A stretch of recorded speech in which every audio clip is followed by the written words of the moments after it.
Well, welcome everybody to another episode of our In the Game series. In this, we try and have interviews and perspectives from different players and coaches from around the world. Today, we have a special guest all the way from Australia in the Asia Pacific region, Mr. Jason Lancer. Jason, welcome. Thanks, Dave. Thanks for having me. You know, I'd be remiss at how things are around the world, and more specifically, how this COVID-19 outbreak is affecting everybody. How is it affecting the good citizens of Australia and Japan where you are? Oh yeah, look, I think it's difficult for everyone, Dave. I think it certainly had an impact on. It hasn't missed anyone, has it? I mean, it's had an impact on everyone, and I guess closer to home with our within the Coerver family, the kids and the families. It's been difficult, but you know, I think there's certainly light at the end of the tunnel. We're trying to remain positive as possible.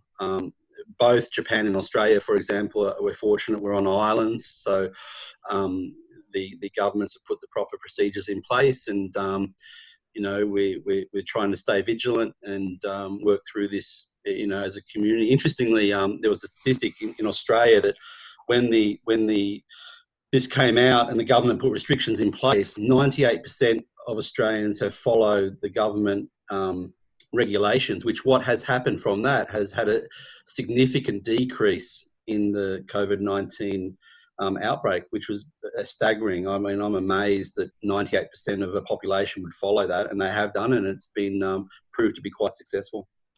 Do you have any information that potentially you guys would be getting?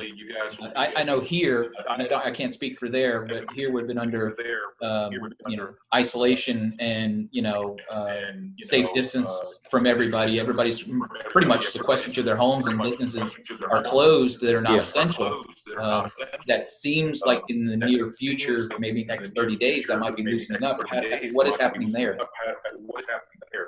Yeah, interesting you say that. It's the same here. I think the National Rugby League competition's kicking off on the 28th of May. So that gives us sort of indication when national sporting, or I think it will be the first one globally that'll recommence in any form of sport. And that gives you some indication the relaxing of restrictions has started to happen, or at least it's in people's minds. So I know in the US, seeing the media reports, it's been very difficult for the people over there. And, you know, we obviously, from us to all the Coerver USA families, we hope you're all staying safe, and we wish you all the best. And I think, Coerver's been around 36 years, and I think we will, nothing stopped us yet. So we certainly believe we'll come through the other side, and we'll be well prepared to help all the kids that want to get out and start training again.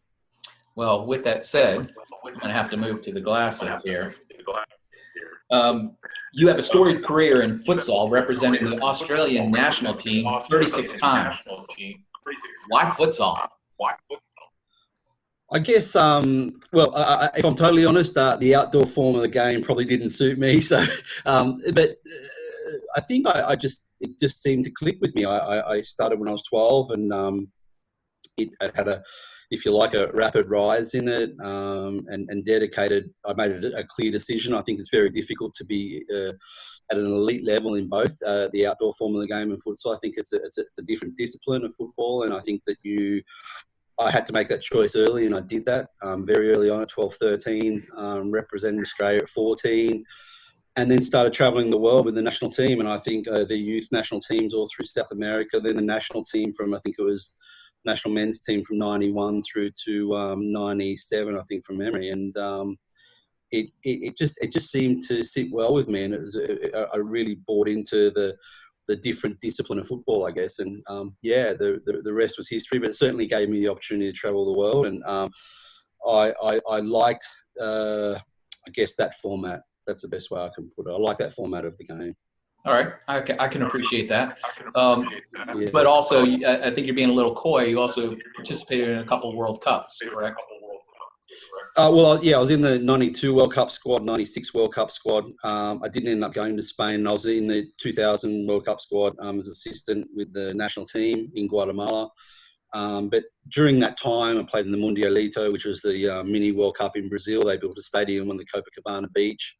I think the USA were there from memory. USA, Argentina, Brazil, Australia, and can't remember the fifth team, but it was the mini World Cup. So, many times to Brazil playing there.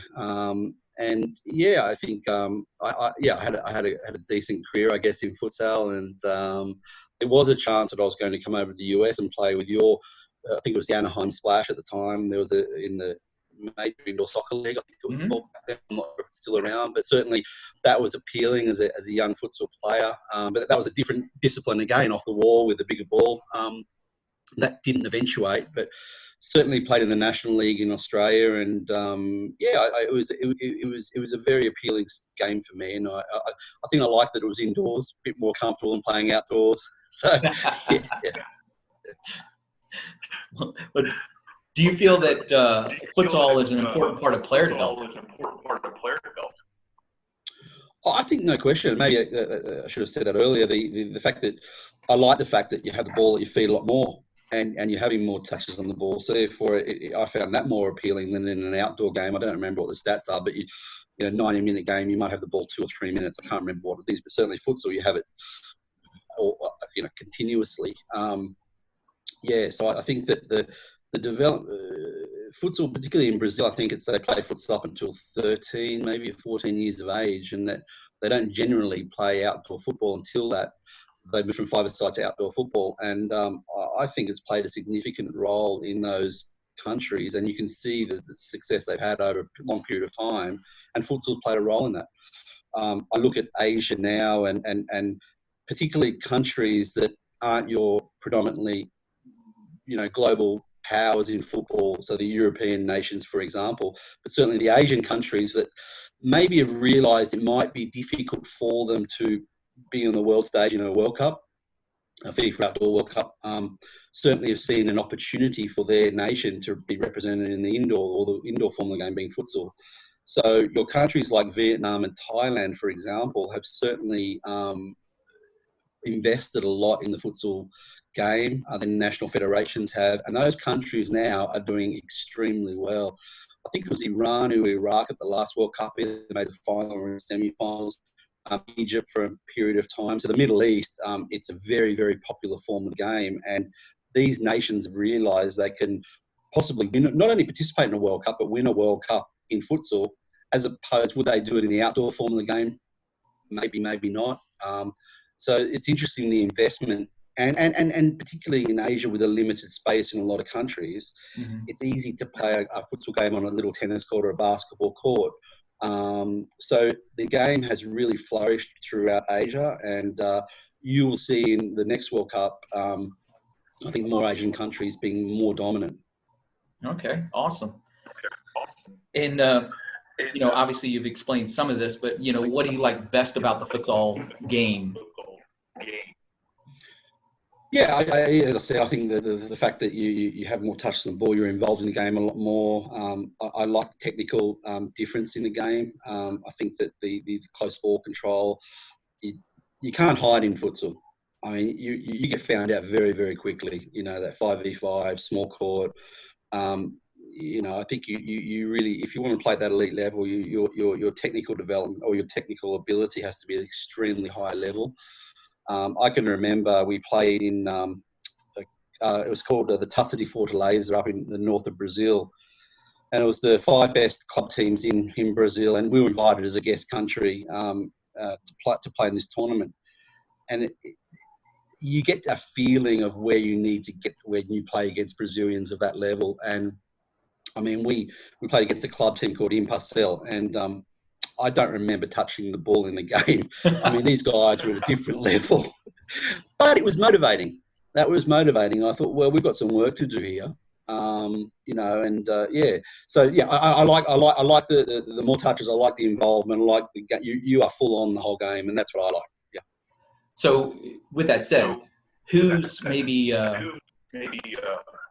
the best player that you've ever played with or played against? Certainly against is easy. I think it would be one of the Brazilians, probably Ortiz or Manuel out of Brazil. I think they were Falcao. I mean, everyone knows who Falcao is, and but certainly those two. I think Manuel, golden. I think he got golden boot. He was definitely player of the World Cup in '92 in Hong Kong or '96 in Spain. Outstanding athlete. The backbone of that Brazilian team. I think the two Brazilians that stood out for me were Manuel and Ortiz. But Falcao was pretty special as well. So where does it stop with those guys? They've got an A, B, C, and D team that could win the World Cup. It's an incredible production line over there. And but one of the Brazilians, I guess, maybe the players I've played with, there's certainly some great Australian players I've played with that you wouldn't know, but certainly in Australia comes to mind. Danny Maycor would be one of the players. PJ Roberts, there's Elliot Swangabani. There's some guys that I played with, certainly in the national team level, exceptional futsal players that could have played anywhere around the world, I think. Interesting. Now, let's go from playing days and moving forward maybe 20 years, okay?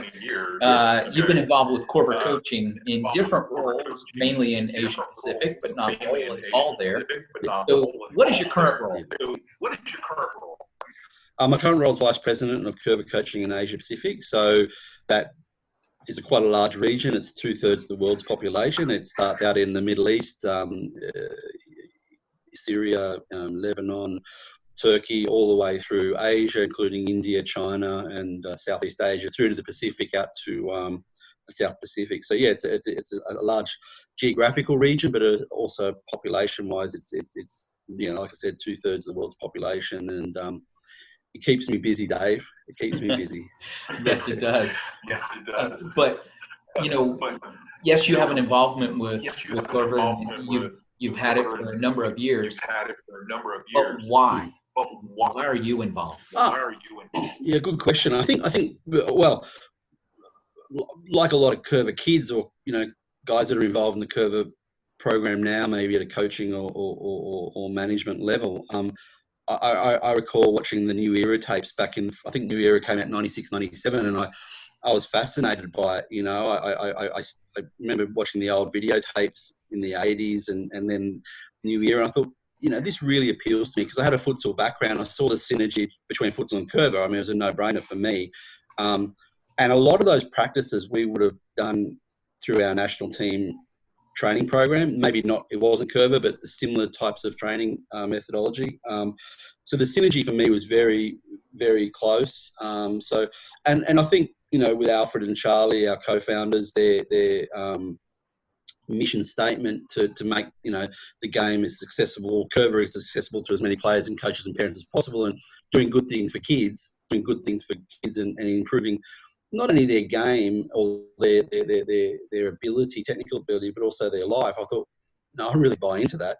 And as soon as it was like the penny dropped for me, I was like, well, there's no turning back. This is for me. And starting as a licensee, early 2000s, and working my way through the company to where I am now, I've enjoyed every minute. I think the Coerver family globally, we are so similar. We have the same brand. Yes, we 51 countries, whatever it is, speak many different languages, have different cultural backgrounds, but you get Coerver guys from all around the world in one. We're all very, very similar people. So I enjoy that aspect of it, and I certainly believe in what we're trying to achieve. And I think that's the most important. Even if I wasn't working in Coerver, would I recommend the program? Absolutely. I think it does good things for kids. I really do believe that. And if that's your starting point, I think the rest comes very easily. Good one. Well done. So, from your perspective in Asia Pacific, in that region of the world, what would you say has been the biggest advance in the Asia Pacific player? Well, I think, Asia more than Australia for that matter, but certainly the technical ability of Asian players has improved, exponentially. I think their understanding and realization that they couldn't mix it physically with the big German or big European players. So what could they do? they became technically efficient. So there's been a strong emphasis on that, particularly in Japan. The Coerver Japan program under their CEO, Shinji Ishibashi, has made a huge progress. I mean, 25, 26 years, whatever it may be. Their work in developing the Japanese player has predominantly produced national team players in men and women's side of the game. And I think that they have had a huge influence on Japanese football. Also, our co-founder, Alfred Gorstian, who has worked in Japan for many years, has developed the coaches that then go on to coach the children. So whilst, Coerver, I guess, is the home of Coerver, is the USA, started in Lake Placid all those years ago. Coerver Japan has certainly got a wonderful model of consistently, a lot of programs produce a one-off national team player. They produce them every year and have done so for 20 plus years. So the influence that Coerver has had in the men's and women's side of the game in developing the technical efficiencies for players has been unbelievable. Yeah, and I mean, obviously seeing that on a world stage in the men's World Cup, the women's World Cup. That's one of the commentators' biggest rants is how technically proficient the Japanese teams, Australian teams as well. Yeah. I mean, I think all Coerver programs produce good people, but it's also produced good players and have played at national team or at least national league level in whatever country that may be. But I think there's been no country globally that I know of within Coerver coaching has produced so many national team players over a long period of time. It's and that goes down to the relationship with the national federation. It's a relationship with the pro clubs. It's an understanding that the Coerver coaching methodology and the curriculum and I guess the space that we sit in, it does play a role. We're not trying to compete or trying to change the way federations think or take over roles of technical directors or anything like that. We're just a stream of coaching that can make a difference for the player. And I think that's been widely accepted throughout Japan, which has led to the success of the country as a whole in football terms. So I have to ask this question with the perspective of the proficiency of the Japanese or the Australian players at a national team level. Do you feel that some of that success is because they stay involved in the Coerver program for a longer period of time instead of hopping from club to club to club, that the consistency in the methodology and the learning is breeding some of the success? Yeah, I think there's a misunderstanding that you can attend Coerver and you've mastered it. I think with the 100 plus ball mastery techniques, 50 plus 1v1 moves. It is a complex training method to master. And I would suggest in my time, I've never met a player, even the players that have gone and played pro or have Olympic Games, World Cups, whatever it may be, they have not mastered the Coerver method. And I think that is part of the genius of the methodology that Alfred and Charlie, our co-founders, have put in place, because what it does do, it tests the player to the absolute nth degree. I'm talking about elite players now. I think it drives them. I think there's an internal drive. I want to get this. I want to master it, but I don't think they really do. And we've never said that the 51 1v1 moves is for every player. It's like like your toolkit. You pull out what suits you. However, we do teach them all. But does every player? Maybe Dave, you have, but I certainly haven't seen a player that's mastered every one of them. So therefore, the players that certainly are with us for a longer period of time and are dedicated to the Coerver method. I can think of a dozen straight away in Australia that have gone on to be national team players. No question about that. The dedication to the technical development through our system has assisted them in getting to that. I'm not suggesting it's because of us, but we've certainly assisted in that role. Would they have got to that point without us? Possibly. But you can certainly see that when you have we produce players that are left and right footed. All our players are left and right footed. So therefore, a Coerver kid is quite easily recognisable on a field as opposed to a child that has not come through Coerver, because generally they're not left and right footed, because I don't know another program that produces left and right footed players. By the very definition of how we train with ball mastery, everything's both feet. We don't say play one foot or the other, it's both feet. So in a very long-winded way, I think that you need to study the Coerver method for a long time to have any chance of being successful. Yeah. Excellent. Well, on top of that, to add, I believe that there is also a misunderstanding. Maybe it might be just a U.S. thing, but just the ball mastery and move is not what Coerver is. It's certainly a basis for what it does and how it impacts other ways that you can play. But it's just like any other sport. If you master the techniques within that sport, you can play faster, you can think faster, you can execute faster, and that just makes better teams, better players. So we appreciate your efforts that you do down there and all across Asia Pacific. There's two things I want to wrap up with. Yeah. Okay. What is something that you have as a passion that's away from the game?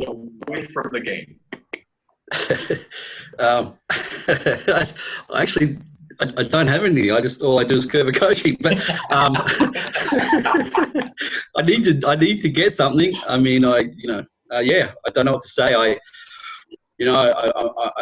feel fully bought into what we do.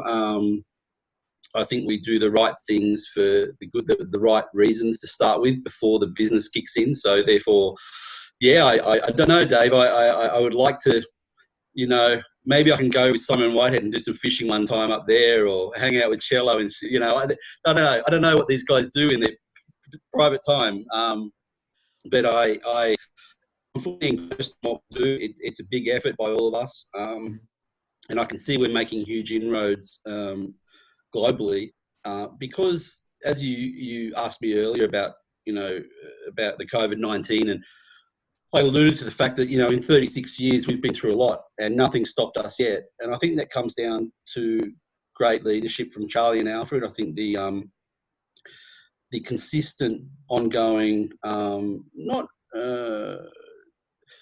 guess the way that they've not reinvented, but certainly always found areas that we could improve in. And if you look at our videos, New Era, Make Your Move, Improve Your Game through to session planning, they're always seeing curves in football and looking at how we can, as an organisation, be better. And therefore that flows on to how do we offer support to the coaches, to the children. And I think that is a driving factor behind our brand. I think that moving out of COVID-19, we're in a super strong position as an organisation. I can see some of the great things that you guys in the US are doing, and supporting your families in isolation. So I think we do it for the right reasons, and I'm super proud of our brand, and I'm super proud that the way that we conduct ourselves in an industry that sometimes can be seen as an industry that needs improvement. Let me put it that way, and I think we are ahead of the curve on that matter. I mean, look at the stuff that T.R. Stoneback does. I mean, it's cutting edge, and he's always out and about. And the first thing I see always with even futsal, I mean, he was one of the first ones to really push futsal in the US. He's always thinking. So we've got really good people across the globe doing the right thing with the brand. That's super encouraging for all of us. Okay. So we'll take that as a passion. If you had to pick one player that embodies the qualities that you admire, who would that be? There's this guy called the Bonnie Prince that played for Chelsea. I can't remember his name.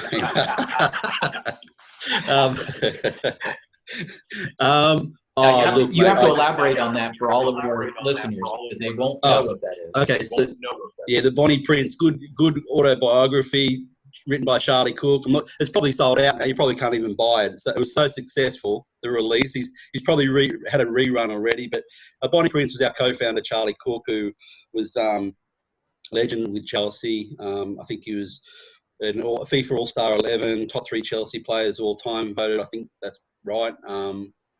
Won the European Cup Winners' Cup with Chelsea against Real Madrid in Athens.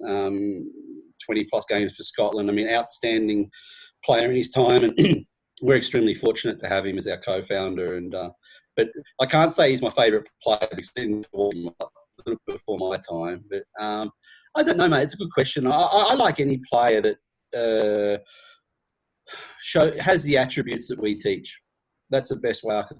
So I could be in any football field anywhere in the world, and if I see a left and right foot player can execute a 1v1 move or has excellent touch, I think, wow, you know, they're the attributes that we want in our players. So therefore, they're the type of player I like. And you're right what you said earlier, you know, about we're not just about ball mastery and 1v1. Yes, our pyramid of player development has finishing, group play, what is speed, etc., etc. We do cover all facets of the game, but I would like any player, and Messi comes to mind because he's the first one that I think is left and right foot player. I mean, in my time, Maradona would be my favourite of all time, but he was only left-footed, so that doesn't go well with the Coerver brand. But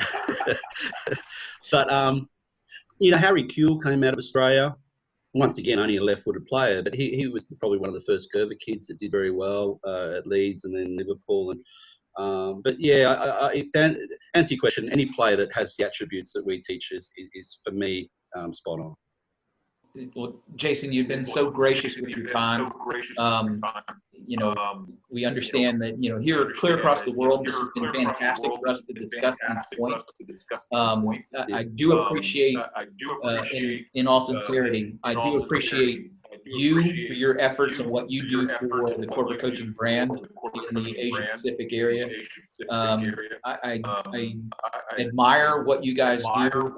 We try and make sure that we carry the brand worthiness through everything that we're doing here in the U.S. within our own regions. And, you know, the whole thing is just what you said, impact and go into a field, seeing a player that can control the ball, uses right and left foot, or left, right and left foot, won't matter, that can connect with others, has a good possession rate, has their head up. I mean, all the qualities that any coach would want on their team. And we're trying to build those every day. And so thank you for what you do. And with that, we want to go ahead and sign off on this episode. Want to make sure people are tuning in again. We will have more episodes that will feature some different coaches from around the world, different perspectives from different people. Today we were graced with the presence of Jason Lancer in Australia. I believe that's where he is today. So Jason, sign off and then we'll end it up. Yeah, thanks, Dave, and thanks for having me on board. And you know, I've always been grateful to Coerver USA. I spent a long time coaching in San Francisco, and you know, in the Northern California region, I feel indebted to Coerver USA. I learned my trade, if you like, over there, and you know, I'm always here for Coerver USA if you guys need me in any way. So pleasure to be on board, and hopefully things improve for, you know, not just here but also for our Coerver family over in Florida and the rest of the US. Thank you. With that, that's the end of this episode.